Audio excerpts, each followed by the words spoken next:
Welcome to a New Beginning podcast. I'm your host, Maureen Doyle. I'm a certified life coach, author, and coffee enthusiast.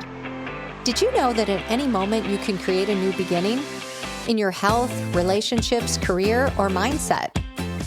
Each week, I will share simple strategies to transform your life and create new beginnings. Ready to start yours? Let's dive in.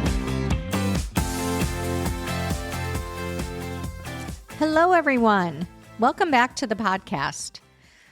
Welcome to fall. Welcome to November. Lots of different holidays are coming up. And so my question is, do you ever find the holidays to be stressful?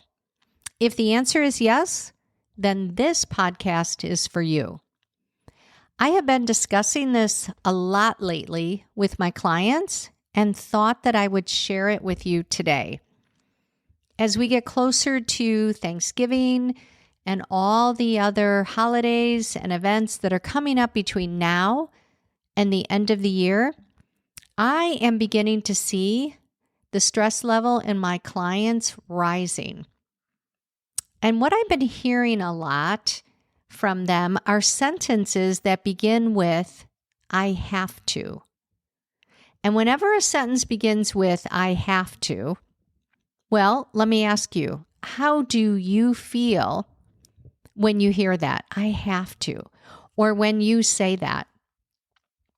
Because I know when I say that or when I hear that, it just feels heavy. It feels so weighed down. And here's what I'm curious about.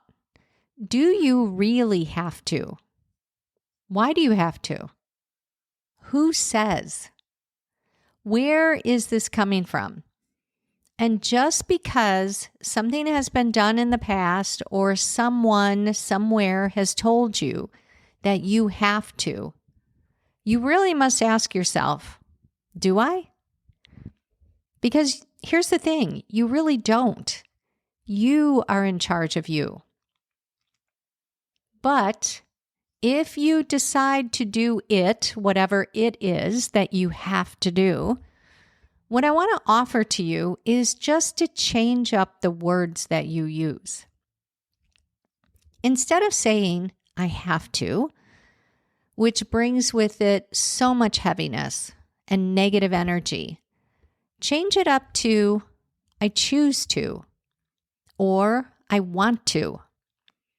When you say that, doesn't it make you feel more empowered, more in charge? And all of a sudden, it's like taking back your power and putting positive energy into the whole situation. So watch the words that you use because your words aren't innocent. They're actually quite powerful. So with all the activities that are coming up in the next few months, choose your words carefully and drop all of the I have to. So next, let me share this with you. If you're hosting an event, keep it simple. Let's not forget why we are getting together. If you wear yourself out and stress yourself out, what's the point of that? By the time everyone comes, you'll be exhausted and probably not fully present and maybe a bit cranky. So ask yourself this. Can you buy some pre-made items? You don't have to make everything.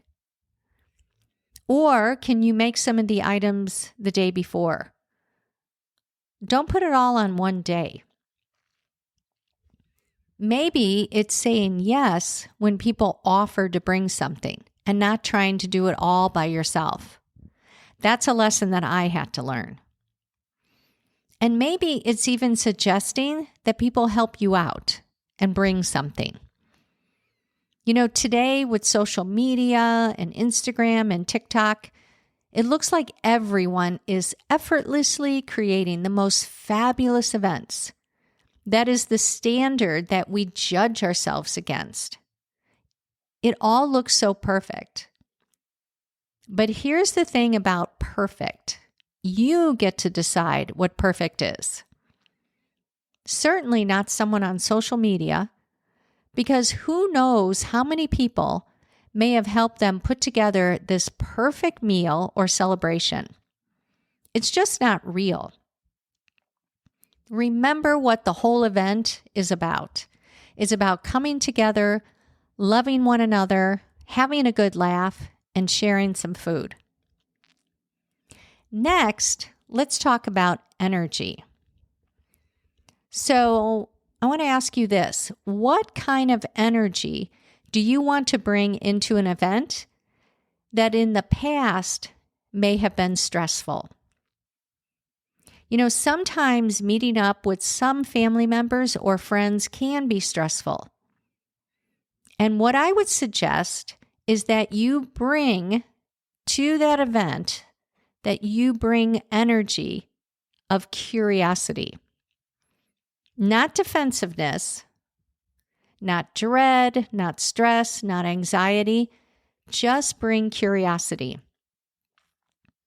And here's a trick that I share with my clients that may sound funny or strange, but I believe it's so helpful. So remember when you used to go to the zoo as a child, or maybe you have young children now or grandchildren, and when you take them to the zoo, you stand in front of the different exhibits and you look at what the animals are doing and how they're interacting with curiosity and fascination, and usually not much judgment, because you're just curious, you're fascinated, and you're saying to yourself, look at how they're interacting and what they're doing. Isn't that interesting?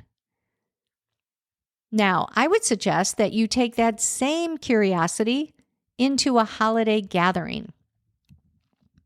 When someone says something that doesn't land well with you, or even something that's odd or strange or annoying, just say to yourself, isn't that interesting that they think that way? Isn't it interesting that they behave like that? Being curious is so much better than being irritated, angry, or frustrated. And the truth is, you're not going to be going into any of these gatherings changing people's opinions or actions or ideas. Now, some of you may differ with me, and you may want to engage in hot topics and state your opinion and stand your ground. But my question for you is, how has that worked for you in the past? And is that where you really want to take a stand or try to change opinions at a holiday gathering? So my suggestion is that you go in with the emotion and the energy of curiosity and fascination. And here's another strategy for you to use this holiday season. Sometimes there are certain people that just love to yank your chain or stir the pot. And this is the way that I like to think about it. It's almost like they dangle a rope in front of you, hoping that you'll grab onto it, and then you'll be in a tug of war with them, and the argument or the battle begins.